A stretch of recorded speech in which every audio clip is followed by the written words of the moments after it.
अभय की उम्र 17 साल थी। वह पास के ही एक स्कूल में 12वीं जमात में पढ़ता था। एक दिन जब वह स्कूल से घर आया तो देखा कि उसकी मम्मी के साथ एक खूबसूरत औरत बैठी थी। वह औरत जवान थी और काफी पढ़ी लिखी भी लग रही थी। मम्मी ने अभय को बताया कि वह औरत साथ वाले घर में अपने पति के साथ रहने आई है। बातों ही बातों में जब पता चला कि माया नाम की वह खूबसूरत पड़ोसन इंग्लिश में एमए है, तो अभय की मम्मी ने बिना देर किए माया के यहाँ अभय का ट्यूशन लगवा दिया। अभय तो अपनी माया भाभी के पास पढ़ने के ख्याल से ही झूमने लगा था। अगले हफ्ते से अभय का ट्यूशन शुरू हुआ तो वह पढ़ने से ज्यादा माया भाभी पर नजरें टिका कर रखता था। हैरत की बात तो यह थी कि माया भाभी उसे कभी इस बात के लिए टोकती नहीं थी।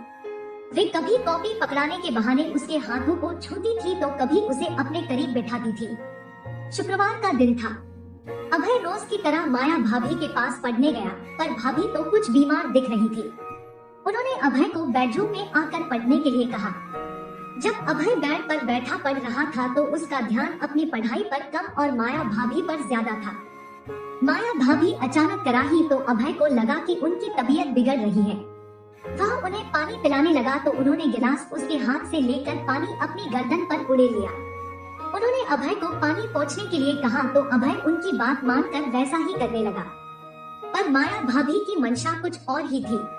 उन्होंने अभय को अपनी तरफ खींचा और उसे चूम लिया। पहले अभय थोड़ा सकपकाया, मगर खुद को दूर करने के बजाय उसने माया भाभी के वश में रहना ज्यादा अच्छा समझा। इसके बाद तो वे दोनों उसी बेड पर प्यार का ट्यूशन पढ़ने लगे। माया भाभी और अभय के इन नाजायज संबंधों का सिलसिला तकरीबन 2 से 3 हफ्तों तक चला। न किसी को शक हुआ, न उन्होंने किसी की परवाह ही की। लेकिन एक दिन जब माया भाभी के पति दिनेश ऑफिस से बिना बताए जल्दी घर लौटे और उन्होंने डोरबेल बजाने से बेहतर अपने पास रखी चाबी से दरवाजा खोला तो चौंक गए। अभय और अपनी पत्नी माया को बिस्तर पर देख दिनेश हैरान रह गए। उन्होंने दोनों को खूब गालियां दी। अभय किसी तरह अपने कपड़े उठाकर वहां से भागा। वह घर पहुंचा और अपने कमरे का दरवाजा बंद करके वहीं बैठा रहा। कुछ देर बाद जब मम्मी पापा आए तो उन्होंने जबरदस्ती अभय को कमरे से निकाला और खरी खोटी सुनाई। पापा ने तो उसे कई चांटे भी जड़ दिए।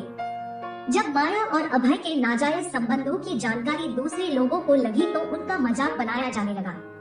अभय को खूंटे से बांधने की हिदायतें दी जाने लगी। माया का तो घर से बाहर निकलना ही बंद हो गया था। स्कूल में भी अभय को कोई छिछोरा कहता तो कोई बेशर्म। इन तानों से अभय की जिंदगी नरक बन गई थी। एक दिन अभय माया भाभी के घर जा पहुंचा। माया ने दरवाजा खोला तो अभय ने उनके मुंह पर थप्पड़ जड़ दिया और जेब से ब्लेड निकालकर उनकी गर्दन पर चलाने की कोशिश की। जब माया चिल्लाई तो आस पड़ोस के कुछ लोगों ने अभय को रोका और उसकी मां को वहां बुलाया। माया तो बच गई, पर अभय को उनकी जान लेने की कोशिश के जुर्म में बाल सुधार गृह भेज दिया गया। इसी तरह अगस्त 2015 की बात है। 23 साला प्रवीण को पुलिस ने 3 लोगों के खून के इल्जाम में उसके घर से गिरफ्तार किया था। प्रवीण ने अपनी 37 साला पड़ोसन रीना और उसके 2 बच्चों की हत्या की थी। हत्या की वजह भी यही थी कि रीना इन्हीं बातों से तिलमिलाए प्रवीण को पिछले 1 साल से जिस्मानी संबंध बनाने के लिए मजबूर कर रही थी। पर अब प्रवीण इस रिश्ते को खत्म करना चाहता था। रीना उसे ऐसा करने नहीं दे रही थी। इसी के चलते प्रवीण ने रीना और उसके 12 साल के बेटे आदिल और 5 साल की बेटी साहित्य की हत्या कर दी। इस तरह के नाजायज संबंधों में अक्सर लड़के की उम्र औरत से छोटी होती है, पर आने वाले खतरों के शिकार वे दोनों ही किसी न किसी तरह से होते हैं। किसी औरत की उम्र ज्यादा होने के चलते उसके लिए ऐसे संबंध केवल मनोरंजन का जरिया मात्र हो सकते हैं। इसलिए जवान होते लड़कों को इनके आने वाले खतरों के बारे में सचेत रहना बहुत जरूरी है।